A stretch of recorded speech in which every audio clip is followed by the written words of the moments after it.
Hello and welcome to the very first episode of the Brinstar Podcast. Here on the show, I have either myself or me with a friend each week to discuss a day in the life of a Nintendo gamer. Whether it be based on a new exciting game like ARMS or Mario Odyssey, to retro games such as Donkey Kong Country or Super Metroid. Whatever you are playing or interested in, you can always tell here at the Brinstar Podcast. Now here today, I have my friend Matt. Howdy. And for the first episode here at the Brinstar Podcast, we are going to discuss some of the recent events up and coming for the Nintendo Switch. This episode's going to be a little strange, more importantly through the main topic, because it's not necessarily completely based on Nintendo. But without further ado, let's get going. So the first topic I have here is Sonic Forces. Sonic Forces is a game we've both been looking forward to for a long time. Since announcement. Since it was for the NX. I've been looking forward to it almost a little too much. And then Matt sends me a link earlier this week where you can actually finally create a character for Sonic Forces. You can finally create your own Sonic character. Other than being classic Sonic and modern Sonic in this new game, you can actually be whatever you want. You can create yourself. You can create anything you really want in this game. How do you feel about this? I mean, it's obvious DeviantArt has won over the fan. I think it's a good move on Sega's part to, I don't know, give, more of a freedom to the players. I feel it for sure. And, I mean, Sonic is definitely a franchise that has gone through many a batterings. Yeah, almost too many. The Wii phase with Sonic and the Black Knight, that's the one game I see in the bargain bin. I'm like, that existed? Yeah, it did. I mean, you have Sonic Boom, but we dare not speak of it. But I mean, Sega's trying. They're really trying, and I think this is one of the games that has a lot of hype behind it, and it's gonna be on Switch, which automatically gives hype. For sure. And it's good to see a Nintendo and Sega working on a good game. Mm-hmm. Because when we all saw Sonic Boom, we all knew it was gonna be trash. Sonic Boom was one of those games where it's kind of back to before Sonic Forces was announced. It was, when are we going to get another good Sonic game? Yeah. And we had Generations, which was 2012? 2011, I think. 2011, and I got that almost off of a whim, and it blew me away. I don't know how it treated you. I love that game. Sonic Generations is fantastic. Well, I mean, it obviously played on the nostalgia of the older games. I'm really big on the Adventure series. Mm-hmm. Yeah, Adventure 1 and 2 are awesome. But, you could feel the polish and, the love they put into that game. Modern Sonic, I feel almost doesn't get enough credit for how fast you really feel. Yeah. And he's really cool. I love the character design of Modern Sonic. Yeah, it's, really cool, and, it maintains that 90s attitude that he was originally known for. For sure. Sonic Forces really has me excited, and I can't wait to see what the actual story is going to be in Sonic Forces. Hopefully it's not a Generations 2. Do you think it's going to be exactly Generations 2? From what I saw in the trailer, it's still 2D Sonic can go 2D. 3D Sonic can go 3D. And yeah, it's a little, disappointing, I guess, to not see something, not new, but, just different, I guess. Because, I mean, it looks like Generations 2. It really does. And they're talking about being a resistance in the first trailer. You see Sonic, and he looks a little angrier than normal. Yeah. And he has, his clenched Arthur fist. And it says, join the resistance. And you see these big, what's the robot character? the Eggman robot. You know what I'm talking about? He was from Sonic 3. Yeah. The Death Egg, or something like that. Well, no, it's the character, the robot dude. He was in Heroes, Oh, Omega. Yeah. So that character, they kind of look like those, but they're just huge, over the top. But it says join the resistance. So as far as that goes, I'm very curious to see where that's gonna go. It's kind of cool to see Eggman succeed for once. Yeah. And Eggman hopefully doesn't look as realistic as he did in Sonic 06. Just like Final Fantasy. Please stop. Well, staying on the topic of Sega, necessarily Sonic, Sega plans to restore classic intellectual properties. if they do revive these old IP, what would you like to have? And do you think Nintendo should do kind of what they did with the original Xbox with Microsoft, where they get this game deal and they have to make a certain amount of exclusives, just like how original Xbox got Jet Set Radio Future, I believe Shenmue, Panzer Dragoon, Orta, I believe, and a couple others. Do you think that would help the Nintendo Switch, or do you think they're already in a good standpoint? Obviously, the Nintendo Switch, like, we're way past, like, 2 months after launch, and this console is just, it is rolling. Like, it's fantastic. Nonstop. It is, like, taking everything, like, there's no lull. There's, like, no lull. And it's just constant hype. And it can be argued that, like, since we're early in the console's life, you know. Mm-hmm. But I do think this console, it's what the Wii U should have been. The Wii U really needed a bump, and exactly as you said, if Sega was on board and they made some of these old IP for the Wii U, I think the Wii U would have been phenomenal. There are some people like you and I who do really like the Wii U for what it's worth. They have some great games on the Wii U. I loved Hyrule Warriors. Hyrule Warriors was awesome. You have Pokken. Pokken was fun. Smash, Super Mario Maker, Mario Kart 8 before it got the deluxe treatment. There are many, many, many old Sega IP that are in the graveyard. You know exactly what's gonna come out of my mouth. What is the big IP from Sega that you would love revived? You're looking at me, but you know I'm gonna say it. Shining Force. I love that series so much. One of my favorite, probably my favorite tactical RPG.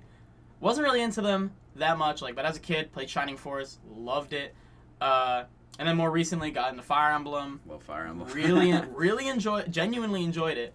I still need to finish Conquest, and Shadow of Valentia tomorrow. Can't wait. But yeah, it got a good treatment. It had 3 games. So, yeah, you had Shining Force 1 and 2 on Genesis, and then on the Sega CD, you had Shining Force 3, which actually is pretty, rare nowadays.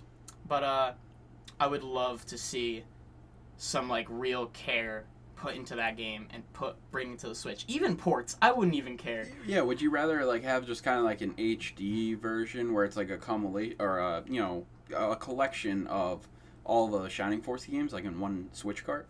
Yeah, I mean, if it was, not redone, but, touched up. Kind of like the new Fire Emblem? Yeah, Shadows of Valentia, where it's kind of like a reworking of an already made, established game. I would like that. Yeah, almost a remake, technically, or a reboot or reworking of some sort, kind of like Ratchet and Clank. I mean, that remaster did great. Yeah. But, I would love to see them, because, that's the thing, you can keep that old magic and still, redo it and make it a really enjoyable experience.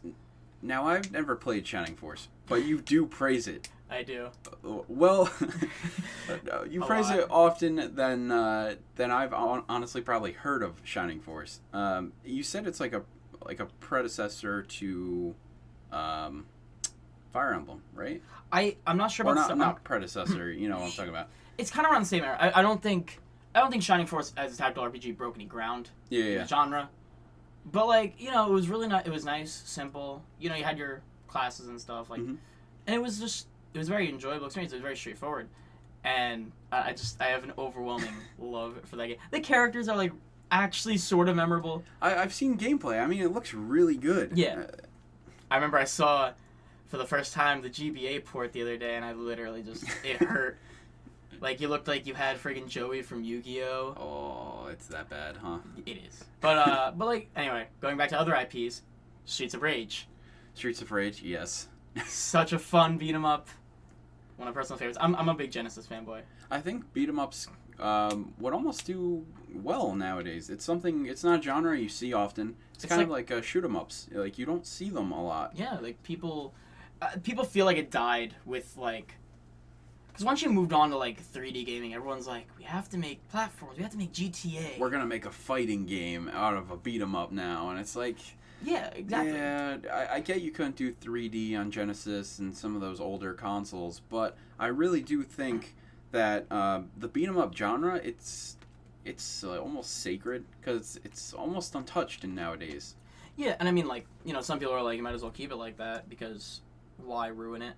It would be cool to see a 3D beat 'em up. Of course.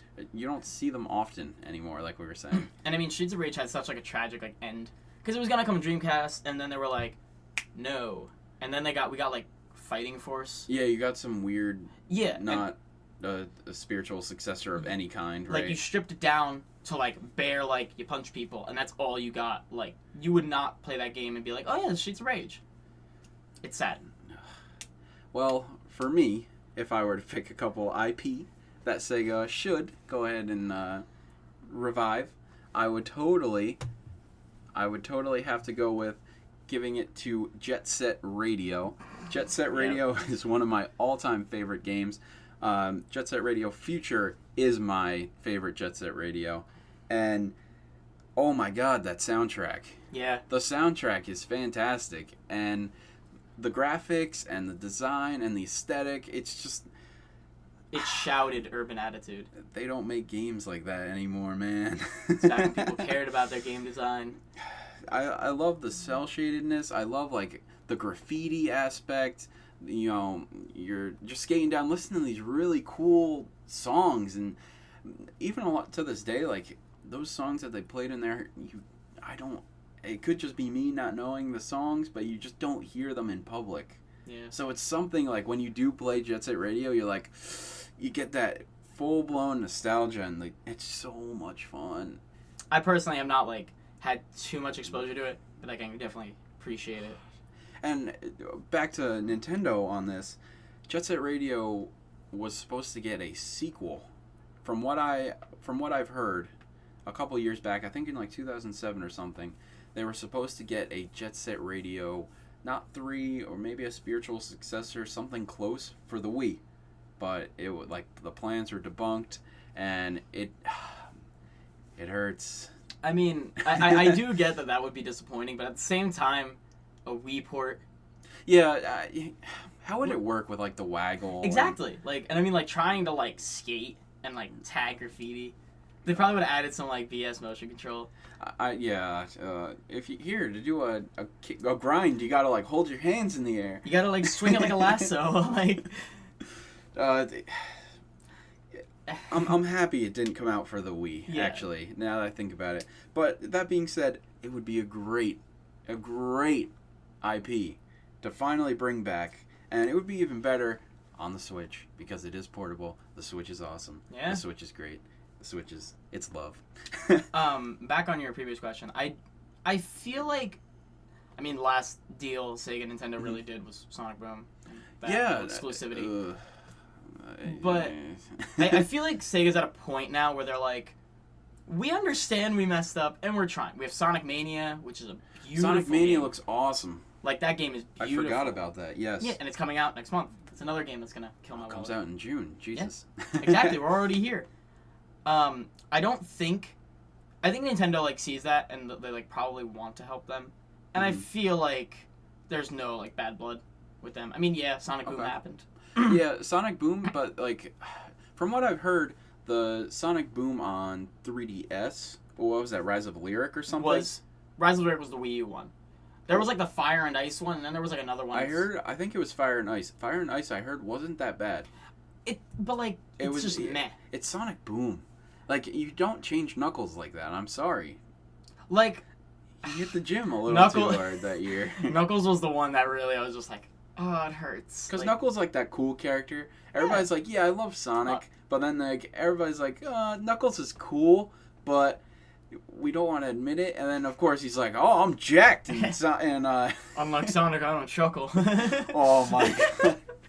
But I mean, no, like, I feel like if they made a deal now, it's not like Sega needs it, but it would honestly help them out so much, especially with the new direction they're taking with their games. Oh, for sure. Especially even with, like, Shenmue 3 being in the works right now, too. And an HD collection would not hurt the Switch at all. Because even a lot of people, including myself, I'm not sure about you, that have not played Shenmue. Same. That want to. I've always wanted to pick up Shenmue 2 on the Xbox, because I do like the Xbox original. But it's just a game I'm not getting around to anytime soon. I love an HD remake or the HD collection or whatever they're rumored to be talking about. With some better voice acting.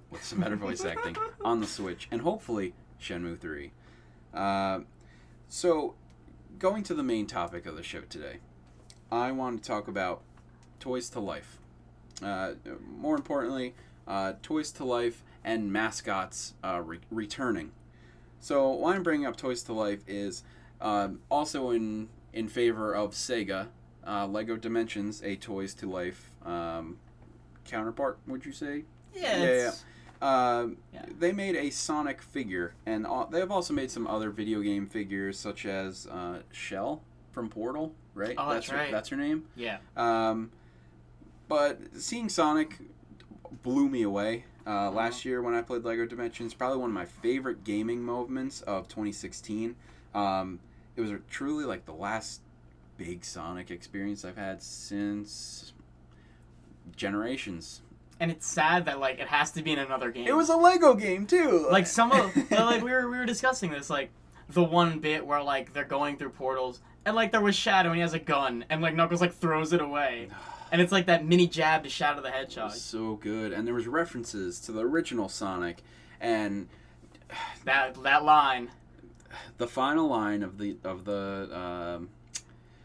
final boss fight is a reference to something of the Dreamcast players and to the Adventure 2 players. You would love it. It was magic. Yeah, it's when they said that, you kind of get like that, a boost of adrenaline. You're like, oh, a Lego game gave me adrenaline. All right. Because see, like, I've always loved Sonic. Like, Sonic is one of those characters. And, like, it's just sad to see it like this nowadays. Sonic, my cousins. Now, I grew up without a N64, without an SNES, NES, all that kind of stuff. Mm-hmm. But my cousins grew up with a GameCube. They got one before I did. And then they had Sonic Battle 2, or Adventure Battle 2, and they had Sonic, what was it, DX? Director's Cut. Mm-hmm. And I remember playing those games over and over and over again. You can't forget City Escape. Oh, no, you can't. You never will. Like, it doesn't leave you. And I mean, like that game, it's hands down my favorite Sonic game. Yeah. Easy. Oh, for sure. That game is just magic. Like, I mean, if you look at Sonic Adventure 1 and then you look at Sonic Adventure 2, it's such a difference in, like, just jacking up the quality. So, as I was saying, when you move from, like, Sonic Adventure 1 to Sonic Adventure 2, you could just see, like, the amount of polish. Like, they knew they had something there. For sure. It's Sonic 1 I liked because it's open world, in a way, you know? And then Sonic 2... It introduces you to Shadow. It gives you the Chow Garden. It gives you the awesome, amazing first level, the City Escape. And it kind of just, like, builds upon that. And I feel like Sonic's been missing that for a long time. He's definitely been missing that wow factor. Yeah, and it was amazing and shocking to see Lego Dimensions do it completely full justice. I think that's because, like, Lego Dimensions, like, whenever they get the license. Yeah, they kind of just, like, let's just do what we want with it. And as long as Sega's not like, you can't do that, we're okay. So there's Lego Dimensions, there's Disney Infinity, which was canceled. I really liked I cry Disney. every time. I really like Disney Infinity. I collected a lot of those characters, solely because I do love Disney, Marvel, and Star Wars. And then there's also Skylanders. And there are Amiibo. We'll talk about Amiibo in a second. But there are Skylanders. And I never got into it. I almost wanted to dabble in it when I saw the Crash and Cortex figures. And I know you've had some experience with Skylanders. What did you think of, honestly, when you played Skylanders? My wallet still cries. But besides that, it's just like a fun little, like, hey, you put it there and he goes in the game. It's a dungeon crawler, right? Yeah. Basically? That's what's cool about that game. It looks interesting. The way it looks is very interesting, too. Like, it's, like, weird, like, the way it's lighted and everything. Mm-hmm. Like, it's very, like, it feels like it's moving in slow motion, kind of. It's really weird. Oh, that's weird. Is it it because of the frame rate or something? Or it's just no, the frame naturally? rate's fine. It just feels like the way it's lighting it looks like things are moving slower. I know it came out for the Switch. The Imagine. It was a launch title. What was it? The Imaginators. Imaginators. Yes. That one looks interesting solely because you can create your own character. And I know they made a thing where, like, if you go on the internet, you can create your own. hero and they'll make the figure for you. That's the only thing I would ever do. I was like, man, I'll totally make like a Oncenator figure and have that displayed right next to my computer or Switch. I mean, like, it's cool, you know, but like no one talked about that game. Like, when it came out on Switch. I almost forgot it even existed it's like on the Switch. Just Dance. Yeah, That's Just on Dance. Switch. It is? It came out? It gives a launch title. Ladies and gentlemen, I've just heard word. There's a Just Dance for the Switch. Because when I went, because I went to New York City and I did the launch event. Yeah, I remember, like, there was like, oh yeah, it's like Breath of the Wild, Switch, Wii U. I'm like, Just Dance. Huh. Like, I wasn't there for that, but... Just Dance. Oh. I heard it's just like any other port. I wouldn't doubt that. Yeah. I'm curious how the motion controls are with the Switch. I heard really clean. Because I haven't really tried any motion control. I haven't played 1-2 Switch. You haven't played 1-2 Switch. I really want to. We both oddly want to. Yeah. I really want to try the ball count. That's really the one that gets me. I hear there's like when you can feel each individual ball in the Joy-Con. Yeah. That like blows my mind. It really does. And there's a safe cracking one, and there's a gorilla, there's a baby one, there's everything. I was watching Game Grumps play that while it was a riot. It's definitely a game we're gonna have to either figure out how to live stream for you guys, or it's gonna be a game where it's just gonna be, hey, it's in the middle of November, it's a dead week, wanna go buy 1-2 Switch and we'll play it for you. That's pretty much how it'll work. But back to the other, and then the big one, the big toys to life, Wing, the Juggernaut, the Destroyer, the Annihilator. It is Nintendo's Amiibo. Amiibo. Back in 2014, fall of 2014, launched with Super Smash Bros. So, or was that 15? That was like winter of 2014. Yeah. And I remember specifically some kid in my class or something was like, have you heard of Amiibo? He knew I was a Nintendo fan, and I was like, Amiibo? I guess I missed the direct bit of it or something, or E3 bit or whatever. They kind of snuck in the launch with it. They're like, Super Smash Bros, yeah, get wrecked. And then it was just like, Amiibo. I strictly remember, I vividly remember going to my GameStop at the time, and it was a midnight launch for Super Smash Bros. 4, and they're like, oh, we have Amiibo here. And I was like, me being the big Samus fan, here we are on Brinstar Podcast. Yes. A lonely star in the universe. They're like, oh, we're selling all these Amiibo. And I was like, you guys got Samus? And the guy's like, I think we do. And he go checked in the back, and he's like, look, we have Samus. I was like, you better give me that. I'm going to take it home, and I'm going to figure out what an Amiibo is. Like, throw it at the gamepad work. Yeah, so I took home the Amiibo, and with Smash 4, and My life. It's cool. Yeah. There hasn't really been an Amiibo set aside from Breath of the Wild that has really wowed me. Is that fair? That is definitely fair. Some of the Smash Amiibos are very polished. I feel like they obviously over time learned. They're like production value, because the Breath of the Wild set was $16 and they're usually $13. Yeah, something around there. My first experience was I went to the store and I'm like, I want to see these. So I picked up a Diddy Kong and a Luigi. Back when Wave 2 was like first out. Yeah. And I was just like, these things are so cool, and I have bought so many since. Amiibo are the one things, and tomorrow, it's Thursday, guys. The day before Fire. I need to get that double back. The day before Fire Emblem Echoes Shadows of Valencia. Big title. They have a double pack, and it's and Cecilia? Cecilia, maybe. And I'm going to Best Buy tomorrow and picking that up. You best be taking me with you. We gotta get them. Yes, we do. And I have all of the Fire Emblem Amiibos. That was a hard task to do, guys. I'm almost there. Who are you missing? I have Ike, Lucina, Robin. I'm missing Marth. Marth is the big one. You have like 2, right? Yes, I have Ike. I think personally, they're the best looking Smash Amiibo. The Earthbound ones are beautiful. Oh yeah, of course. Because it's very simplistic design. But that's what makes them look so nice. Yeah. Honestly, the Fox and Falcos, mostly Falco. Yeah. Falco is clean. Ooh, those. It is nice. I have an ongoing joke with my friends. Fox and Falco are the Ginyu Force. You know how they have that pose? They're like... and, of course, when both of those amiibo came out and I finally had them both in my collection, I have them posed. Of course. And the Ginyu Force. They have the cross pose. Yeah, the cross pose. I love it. I love amiibo, man. Same.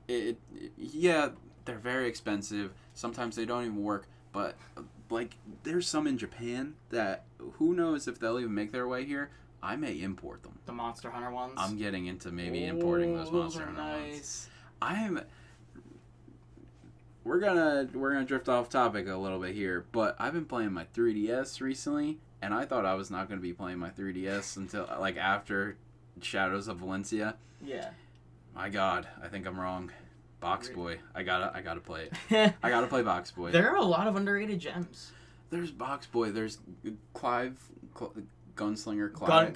Gunman Clive. Yeah. It's like a $2 game, $3 game, and like my brother loved that. Like when he had his 3DS. I heard it's awesome, and it's like cell-shaded, black and white kind of deal, right? And what I also love, going back to Sega IPs, Gunstar Heroes was re-released on 3DS. Yeah. Such a good shoot 'em up. Such a good shoot 'em up. Like it's such a niche kind of thing. Same with Switch. Yeah. Like how they brought Neo Geo, and like not many people buy it, but but the people that want those Neo Geo games. Exactly. It's just like it's like Christmas. It's so good. It's so good. But back to the amiibo, it's like there is a Box Boy amiibo for those that did not know. I did not know. There's a Box Boy amiibo. That's amazing. There's a Box Boy amiibo. There's Monster Hunter Stories amiibo. Shovel Knight. There is a Shovel Knight amiibo, but that did come to the States, right? Yes, that unlocks co-op in the Wii even in version. the Switch one too. I don't know. Because I bought the Shovel Knight one, but I have yet to even open that. I think that is a thing, like on Switch. I don't know. If it's co-op. Because it's treasure trove. Yeah, we might get into that. We may need to play Shovel Knight. We need to play some Shovel Knight. Now on to the other half of this topic. Mascots. Mm-hmm. This is kind of this is a PlayStation, Microsoft, it's all over the place topic. More specifically, the cutesy mascots. Aside from Mario. Mario's a little creepy. But you're seeing Crash come back. You're seeing also Crash and Cortex. You're getting the Crash trilogy. You are getting new Sonic games. You are getting Mario Odyssey. And also, Yooka-Laylee, the spiritual successor to Banjo and Kazooie, just came out a couple months ago. Still waiting for the awesome Switch port. I don't care what the reviews say. I'm going to play it, and I'm hopefully going to love it. Yeah. Yooka-Laylee is one of those games that's just like, want it to be good. I'm going to go in very open-minded, so I don't... Because, like, a lot of people are just like, if you want that magic of those 3D platforms, yeah, you should play this game. And a lot of people are complaining about those reviews for the other consoles because I feel like people are going in there being like, oh my god, this is going to be a game changer for the platforming mascot kind of genre. But in reality, it's just kind of trying to tend to us that like really love that genre. Yeah, it's like you want more Banjo-Kazooie, you got more Banjo and Kazooie. And that's the point everyone's missing. That is what this game is. That looks really cool. As far as mascots returning, I don't know, because we always get these weird little dips where it's like, Crash is returning. Will we see Spyro returning? Or is Spyro just going to stay buried in Skylanders? Like, I don't... In the 90s, it was, like, obviously very different. Yeah. Like, Nintendo still has Mario and Sega still has Sonic. But, like, something like with Sony. Sony had, like, Spyro, Crash Bandicoot. Early 2000s, you had Jak and Daxter. And these were, like, titans in their genres. For sure. Pushing the company. And they kind of knew that. Mm-hmm. Nowadays, like... You have something like Uncharted. Yeah. Like, yes, it is a big exclusive for PlayStation, but they don't treat it as something that's driving them. Yeah, I agree. During the PS3's life cycle, they were always like, Uncharted is the flagship title. But you never saw, like, what early PS2 days were, where it's like you saw Sly, Jak, and, like, Ratchet almost everywhere. Exactly.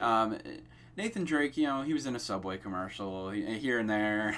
But he was in a glitched presentation at E3. Yeah, it's all fun and games. I mean, if Sony was really to stick with a mascot that's been with them for a long time, that keeps coming out, is Kratos. Yeah. Because Kratos is coming out in God of War 4 or whatever the reboot's going to be called. I can't wait for that.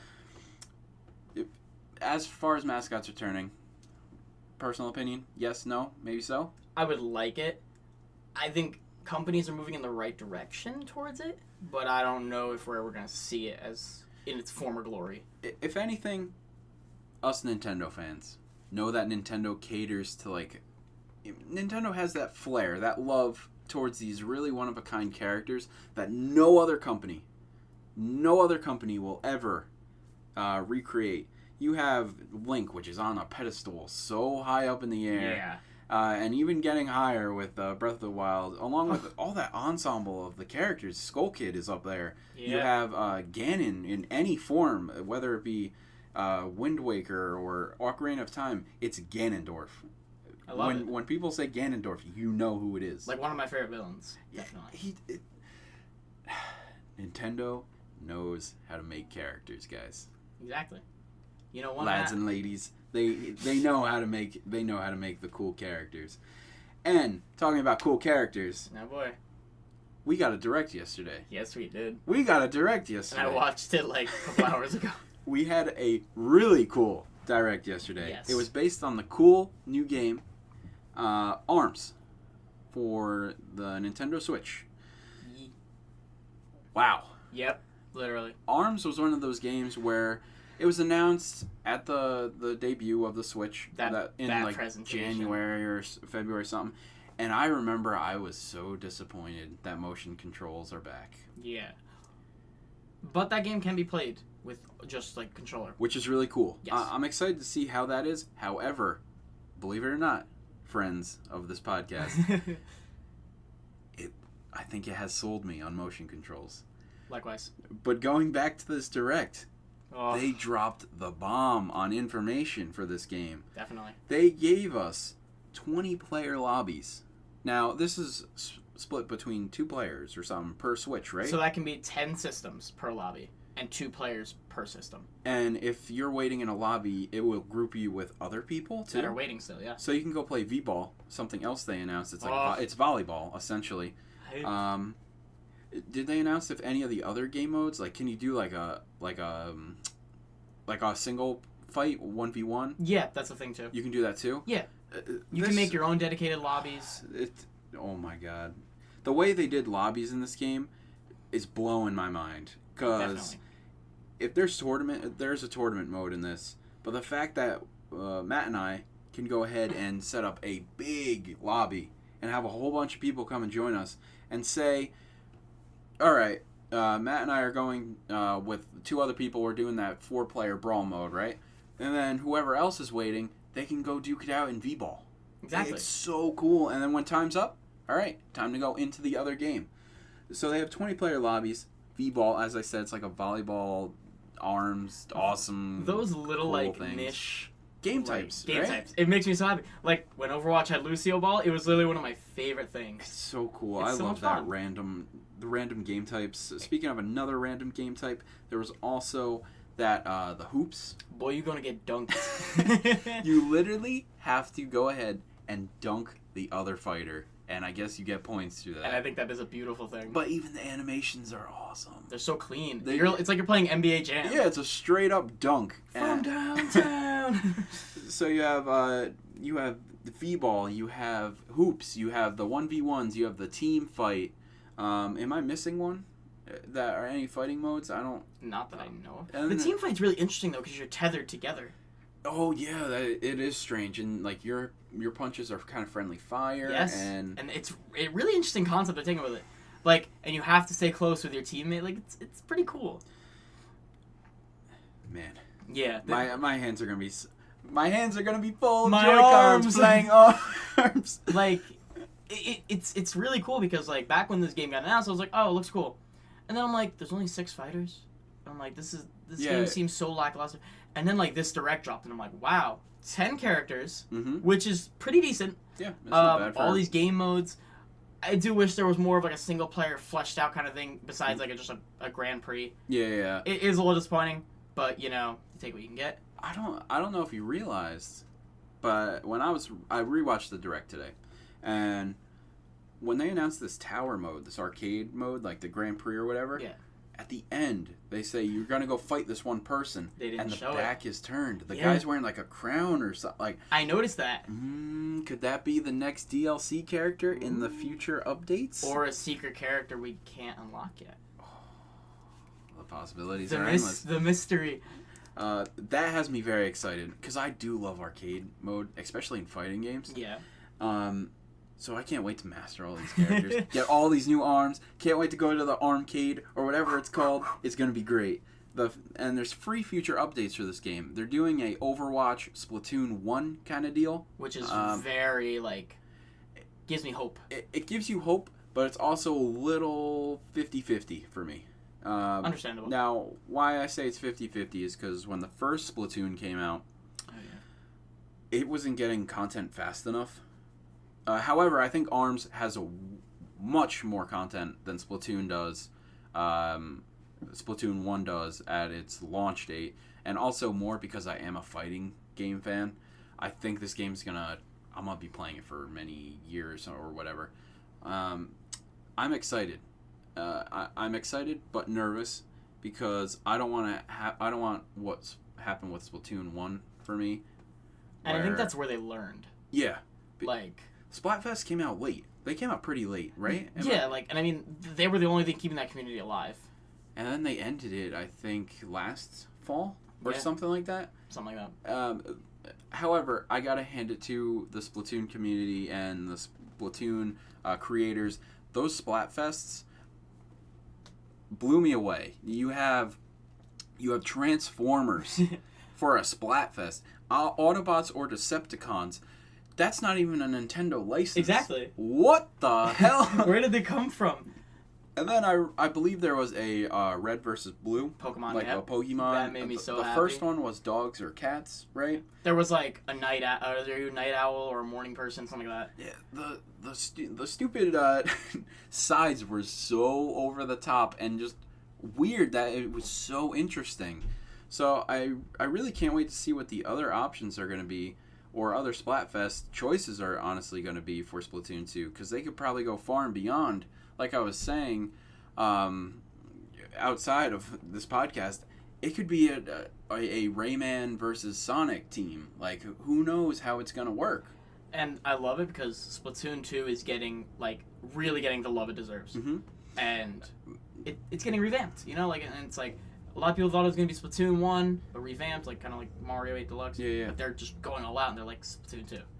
I feel like Splatoon 2 learned a lot from the first game, even including the amiibos, because the amiibo in the first game, they didn't look too good, in my opinion. They looked alright. Like, they were cool, how, the squid was breaching out of the ink or whatever. The calamaris looked cool. Oh, yeah, but they came out also later. They were, the last thing. Yeah. Like the final nail in the coffin. But the new Splatoon 2 amiibo, they look really good. They look clean. I'm happy they have a new hairstyle for the boy. Yeah. The boy always looked a little too young compared to the girl, even though the girl looks really young too. It's a little off-putting to me, but I really like how he has the short hair flipped up in the front, and all the amiibo pose, aside from the squid, which is almost similar to the first squid. Similar, but better. Yeah. Still. All the squid kids, they're launching ink out of their guns or whatever, and the one girl has the dualies. Yeah, it looks really cool. I don't. That's another thing where I don't believe the features on the amiibo are anything great in Splatoon 2, but they are definitely something I'm gonna want because they're cool. Well, I mean, you don't know. There might be added functionality in different games because that's kind of Nintendo. That's That's this is why you should buy amiibo. Because not only can you use it in this game, say my Link in Smash Bros, but I can also use it in Hyrule Warriors, and I can also use it in Breath of the Wild. Yeah, it's cool how it just can go across a whole bunch of other Nintendo games. And it's always expanding. Back to ARMS. We're on a little bit of a path there. They announced new characters. Oh, did they?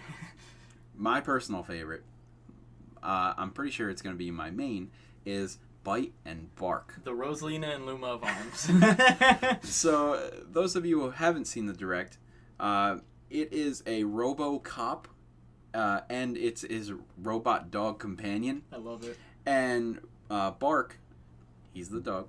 He goes kind of by himself and he shoots the enemies or whatever and kind of distracts the other fighter. While Bite is the cop robot and he's shooting, doing all the basic, fighting maneuvers. But he has a cool feature. The feature that Bite can do with Bark is he can use Bite as like a stepping stone and kind of lunge in the air, which is cool, and get air and fight from above, which is really awesome. And then the special, they kind of transform and they turn into this awesome dog robot man, and then they just wreak havoc. Literally. So that was Bite and Bark. The other character was Kid Cobra. Cool. He's interesting, right? He's like edgy. Is it a snake? Yes, because it's like he has, like, if you see his back of his head. Yeah, you see like the snake. Like, he's cool. He's alright. The stage is what the Beyblade stage. It's Beyblade. It is beautiful. I love it. Like, I literally was seeing that and I'm like, it adds a whole new dynamic to fighting. And it's not that they're not walking anymore in that stage. They're literally walking, but it's the Beyblade doing the movement, which is awesome. It could be a little disorienting at first, but... Yeah. Kid Cobra looks really cool. Same with Bite and Bark. All these characters are designed flawlessly. And then there was the ramen girl. Min Min. Min Min. Yeah, Min Min was announced a couple months ago, but... Oh, was she really? Yeah, but she looks really cool. Yeah. And I believe her special move is, like, she can kick back, like, punches. I was like, oh, that's sweet. And then, the final new character for ARMS... The true waifu. is Twintel. Now, Twintel is a celebrity, they said, in the ARMS universe. Yes, and, she's like a movie star. What's interesting... she doesn't use her arms. She uses her, like, ponytail. Like her pigtails. Yeah. And it's really cool. It's really cool, guys. She's a bad girl. She looks interesting. Yes, definitely. Definitely not my favorite out of the 3 announced at this Direct, but she's very interesting. I don't think I hate any of the ARMS characters. If anything, I'd say the mummy guy is probably my least favorite. Master Mummy or something. Yeah.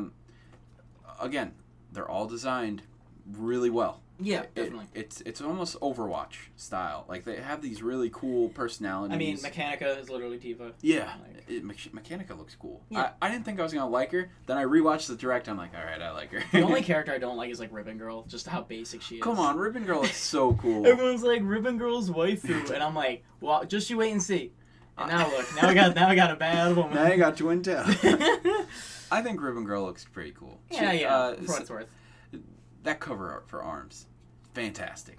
Springman's getting, like, beat up right by Ribbon Girl. It's really cool. Can't wait to have it on my shelf next to my other Switch games. The Direct was solid. It really was. They gave you new gameplay options. They give you a future of what ARMS is going to be. They give you an ARMS arcade kind of mode where you get more better percentage arm pieces or something like that. Like, how it works is, like, you get arms or whatever, and if you even get a duplicate, that will increase the power of said arm, which is really cool. Like, I mean, it gives a lot of, like, oh, I got a duplicate, but, I can still use this, Yeah, it's definitely going to be fun. ARMS looks like it's going to be a game that's going to be in my Switch for a very long time, at least until Splatoon 2. Yeah. Then after that, who knows where we're going down on Splatoon after Splatoon 2 comes out. All we know of is Mario Odyssey being the next big first-party title, but E3... Well, there's also Fire Emblem Warriors, but that's fall. So it's going to be around the same time. But E3 will tell us all. And I'm pretty sure we'll have an E3 podcast video. Smash Bros. On Switch, please, Nintendo. Please, God. Please. God. And at the end of this ARMS Direct, there was a Splatoon 2 single-player trailer. Very sneaky on Nintendo's part. And they even showed, like, what the hub world's going to look like. And it looks a lot bigger and better than the other one. What happened to Callie? You mean the drug addict that you'd have to give the stones to? No! Like no. Callie and Mari. Yeah. I thought we were talking about the Spike. Oh, no. What happened to her? Right? Callie was the pink one. Right? Yeah. Yeah. What? Something happened to one of the Squid sisters, guys, and this is scary. What's going on? She's holding an umbrella. I didn't care for I that don't know. much. What? Squid sisters. Splatoon 1, awesome concept, world design. They brought it back in Splatoon 2. And the Squid Sisters I thought were the best part of Splatoon 1. Really? Because they kind of gave you this, like... Well, when you think of Splatoon, there is, like, Sheldon, the arms dealer. There's that other guy who gives you kind of, like, the underground weapons. Yeah. The black market seller kind of guy. Scares me. And then there's also Callie and Marie. Mm-hmm. And I always thought Callie and Marie were the, like... Well, the faces. If somebody was to mention Splatoon, those were the characters I knew of because they were, like, they are a part of that universe. Yeah. Your character in Splatoon 1, it was kind of, like, created. Like, it wasn't a Commander Shepard. It wasn't a Master Chief. It was a created character. You're just some guy. Yeah, with no name. Exactly. And I kind of thought that was a little weird. So I do like how Callie or Marie, I'm forgetting what name the one is, but they're back. And supposedly she's been stolen, and the Octarians have her, right? Is that that what it was? I think that's where they're going to, the Octarians, because they were cool in the first game. The Splatoon 1 single player, so good. Yeah, it was. It's so good. It's back to Jet Set Radio. I tell everybody this. It reminds me very much of Jet Set Radio. I don't know why. Splatoon has the colors, that, like, the music aspect with it. It's that attitude, like, flair. Yeah, it has a really cool 90s-ish you get flair. the vibe. And not a lot of games do that anymore. So Splatoon 2, I'm very excited for. The single-player trailer looks awesome. The global test fire that I played around launch for the Switch was awesome. It was a lot of fun. 60 frames. Yeah, new it was maps. Clean. Even in handheld is what I played it in. I played it in handheld too. It was so good.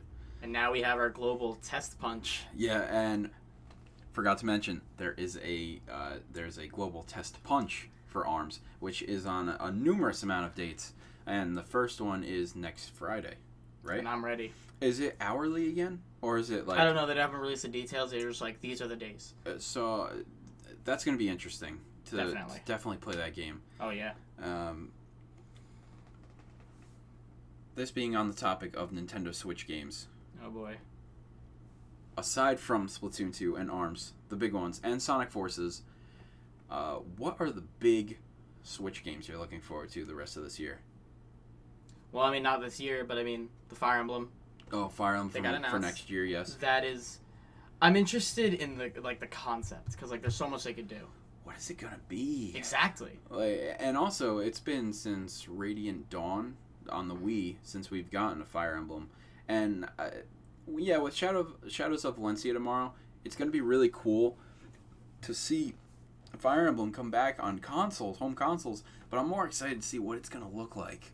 I've seen Fire Emblem enough on 3DS. Yeah. I've seen it with Awakening, the 3 Fates games, and now we're having Shadows of Valencia.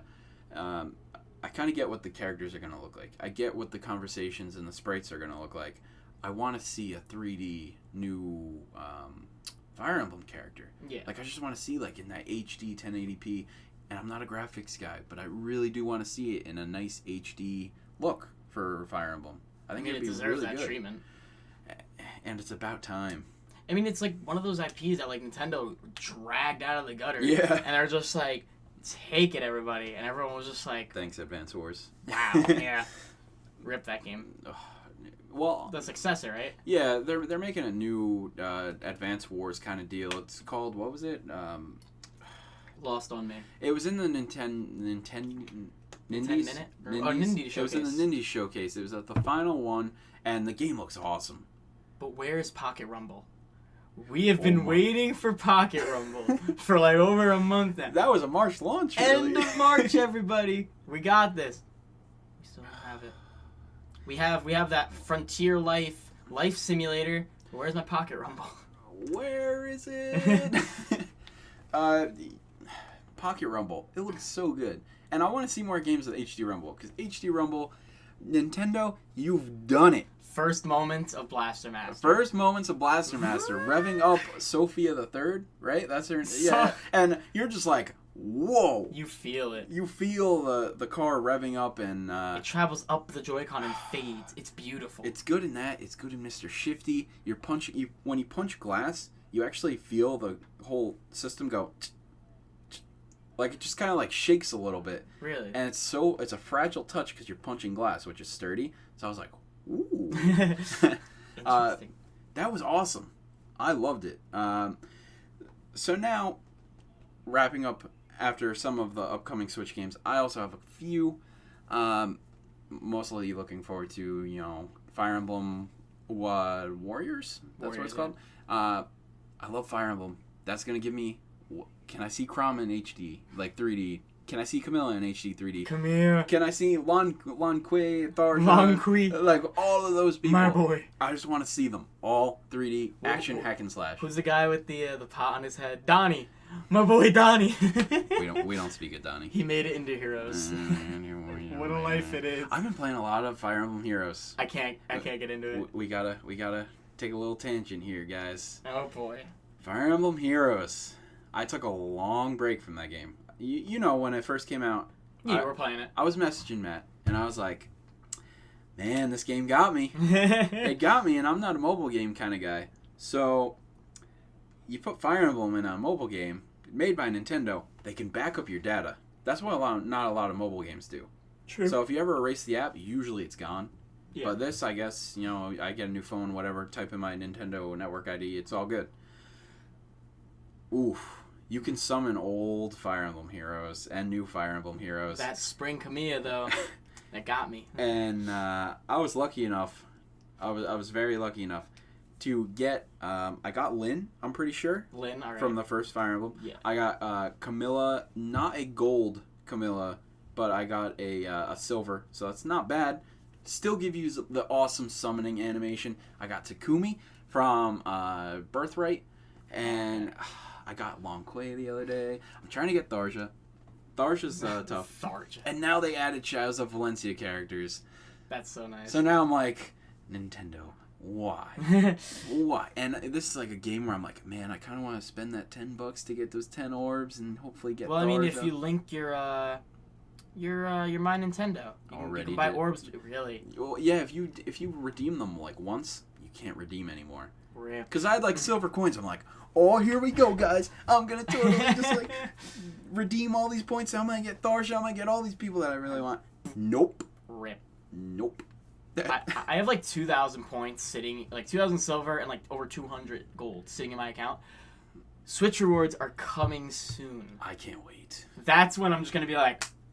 Yeah, I'm very excited for that myself. I hope they announce what they're going to do with that at E3. Yeah, seriously. It's been on the back burner. It's been on the back burner just with Virtual Console. But with other games coming out, there is Fire Emblem 2018, Fire Emblem Warriors, Mario Odyssey. Cave Story is coming out. That looks good. That is what Street Fighter 2 is coming out next week. Oh, it comes out We're getting that. 26. It's going to be awesome. It's a week from today. I don't care how much it is, guys. It's more Switch stuff. It's a fighting game. I'm in. Exactly. Please, this is a shot in the dark. Capcom, hear me out here.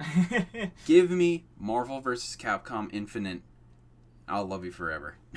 You're going to get a locked 30 frames. Please, you can do it. I saw what you did there in the little Street Fighter Ryu pose in 3D in the Switch version. I see what you're doing over there. Capcom, please. From your brother the Wednesdaynator. Work your magic, please. I love MVC. All right. Rounding off to one of the final topics of the show this week. This is a segment of the show where the guests and myself, we all discuss the biggest things that have happened to them during the past week. It doesn't necessarily need to be Nintendo things, but we try to keep it in the realm of Nintendo since we are a Nintendo podcast. What has blown you away the past week in gaming? I know you've been playing Breath of the Wild. Yeah. Is it something from Breath of the Wild? Yes, it is, in fact. All right, what is it? All right, so I play my Switch all the time in handheld. Okay. Like, rarely ever put it on the TV. Wow, Ever. really? Like, I rarely don't. I just love the portability. Because, like, when I played my Wii U, that's all I would do, just play on the tablet, like, watch TV or, like, YouTube or whatever. Yeah. I went into Gerudo Desert, and I was just like, oh, it's beautiful. Lord. I was like, wow. So I literally was just like, you know what? Just pop it in the dock, play it on TV. I'm like, it looks beautiful. I'm shield surfing through the desert, and it's just like such an invigorating feeling. And then you just see that giant camel walking around the desert, and I was just like, wow. The lighting, whether it be day or night in the desert, preferably like nighttime, it looks really nice. Like, it was one of the moments that made me put my Switch in my dock, and that is like a very moving thing to me. Oh my god. I can't. Where do I begin with Breath of the Wild? Like, Breath of the Wild, I was one of those people that beat it early, guys. Yeah, you screwed up. It's not that I wanted to rush through Zelda. This game's been on everybody's want list. I still haven't beaten it, and I have like 75 hours. Yeah, this game has been on everybody's want list for years. I needed to know what happened at the end, okay? Back when the Switch was NX. Back when it was NX. Back when it was only on the Wii U. Back when Miyamoto was like, see those mountains in the back? You can go there. You can touch it. That was like so mind-blowing. And the fact it's just, they implemented that. And it's so beautiful. That whole world is so immersive, and you can lose yourself for hours. Even the characters are nice. Like, I love the champions. So good. It is just, that game is breathtaking. Like, it's a Breath of the Wild. Yeah, that's why it's a masterpiece. Like on like IGN and shit. Like it so deserves it. It blows me away. You don't get games like this anymore. We were talking about Sega IP earlier. You don't get games like those anymore. So to get a game where they actually deliver the promise, yeah, exactly. And it's something completely new, you need to basically figure out what you're doing the whole game. It's awesome. See, that's the thing. Nintendo's the only company nowadays capable of delivering that isn't like a indie third-party company. Yeah, and they take risks. They do. I love that. I don't know if I ever told you this. I actually wasn't planning to pick up Breath of the Wild. Like, at launch. Bomberman was going to be my game. I had that Are you lucky you... Oh, no. More. So what happened was, when I went to New York, I was like, maybe I'll pick up Breath of the Wild at launch. Just so I have something else to play. Yeah. And then they're like, we're going to have Master Editions. And I'm like, oh. And I could get possibly one of them signed. So you're like, yeah, the Ayanuma, freaking first 100 people. But I remember I was running out there. I'm like, you have any more Masters? He's like, and I'm like, that's so awesome. It cost $141.53. I had $142 on me. I had just enough. I grabbed it and I ran out of that store, ran down the street, and got picked up. And I was like, life is good. It was like 2 a.m. 10 a.m. to 2 a.m. 16 hours. Did you keep the receipt? Yes, I don't think I did. Oh, history is bro, But I have the box. That's proof enough. Where else could you get one? That's true. Breath of the Wild. So wow. Good. So good. So many moments to me. Rito Village. Loved it. All of the Divine Beasts. Great. Yeah. The big notable one for me was getting the Master Sword. Now, I'm not going to explain how you get the Master Sword for those who are still playing the game, who still want to play the game. Yeah. It's something really cool. It really is. I can't express enough how awesome Breath of the Wild is. Me not even being a big Zelda fan, blown away. Yeah. Blown away. See, my whole thing, like, nowadays, is, like, really hard to, like, really immerse myself in a game that isn't, like, online multiplayer, like Overwatch or something. Yeah. This game, it did it for me. It like, took those hours of your life. The last time, I can't remember the last time I invested so much time in a game.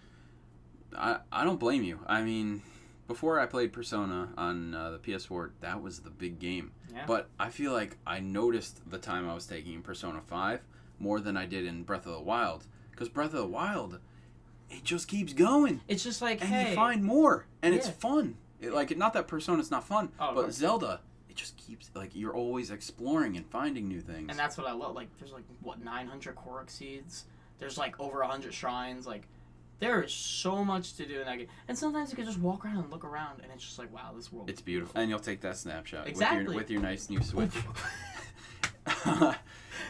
So, speaking of Breath of the Wild, I don't want to go on a tangent on this. Oh, boy. I'm just going to mention it. We'll probably talk about it in a future podcast episode. But, what if Metroid got as big as a progressive bump like Breath of the Wild? Open world.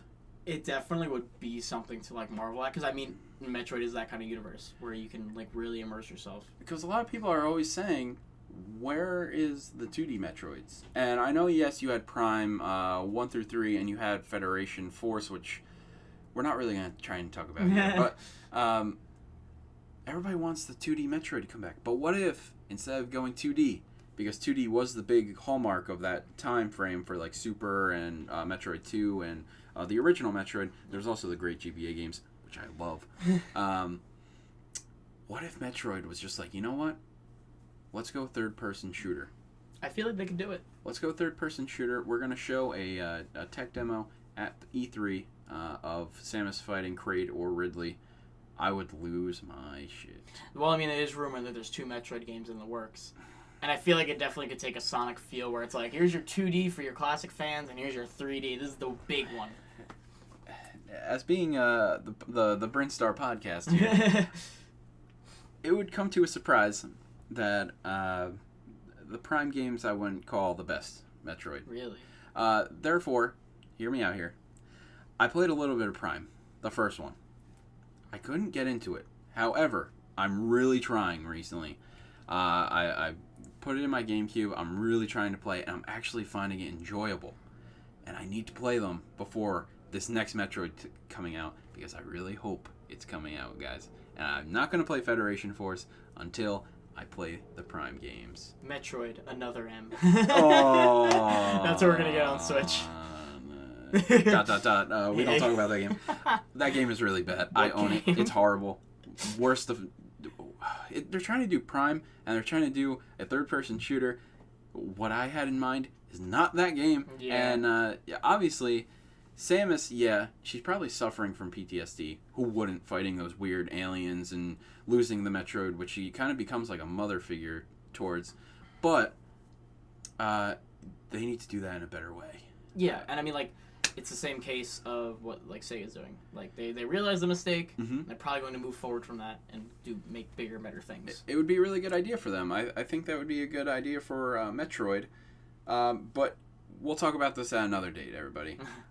I'll discuss my moment of the week. It's not really a big moment of the week. I'm a big fighting game fan, as I stated, talking about Street Fighter Ultra 2, whatever. Then the Final Challengers. Yeah, the Final Challengers. Yeah. Last week, a Neo Geo game came out Here we go. that I have been wanting to play for a very long time, and that was Garou: Mark of the Wolves. This game is fantastic. It's fantastic. Everybody that has a Switch, and I know if you don't like fighting games, that's where it can get a little 50-50 there. But if you have any remote interest in it, buy it. It's like $8. Buy Waku Waku 7. That's good too. But Garou: Mark of the Wolves, it's a Fatal Fury sequel, really? spin-off kind of deal like that. Right. So it has like Terry Bogard, and it has a couple other characters. But man, they know how to make designs on those sprites. Like, it is... The animations are so smooth. It's mind-blowing. Really is. We probably got to play some after this, maybe. Yeah, why not? But it's like, wow, guys. Garou: Mark of the Wolves. I can't really explain too much of it because it's just the straight arcade run for a Neo Geo game. The Neo Geo Classic kind of deal. That's what kind of makes me a little sad, and the only real fun comes with multiplayer. Yeah, well, like we were playing Waku Waku 7, like So Matt much. said. It's a really good game. I never heard of it before it came to Switch. Neither did I. And neither did he. And we put maybe like 3 hours total into that game. Polytank Z is OP. Yeah, it's really good, but it's so weird. Just be warned, if you are going to buy a Neo Geo game, some games treat it like the arcades, and some, like the fighting games, you can continuously continue, even if you lose. Like, I also have Alpha Mission 2, that's a shoot 'em up. Oh, yeah, that's right. And if you die, unfortunately, you can't continue. At least, as far as my knowledge, you just restart from the whole game. There's no save states? I don't think so. Wow. Yeah. Brutal. So that kind of bummed me out. But yeah, like I said, not as big as a moment as Matt fighting all the divine beasts and on his route to Ganon himself. I'm going to get by the end of this week. It'll be done. And I can't wait to hear your opinions on it, because it's so good. But yeah, Garou: Mark of the Wolves, recommend it to everybody. It's really good. That's basically it that we have on our show here today. This has been the first Brinstar Podcast. I really hope you guys enjoyed it. Thank you for listening here on the first episode with my guest, Matt. Hey. Matt, where can anybody find you if they want to come search for you? I am on Twitter as Just a Wisp, and I am on Instagram as Just a Wisp 27. I guess that's where you can find Matt. You can find me, Brandon, at the Wednesdaynator on Twitter and or Instagram. A little bit everywhere. So if you kind of search the Wednesdaynator, you're probably gonna find me somewhere. If you have any other questions or comments, please leave a comment in the comment section below. And if you really enjoyed hearing my thoughts along with Matt's, please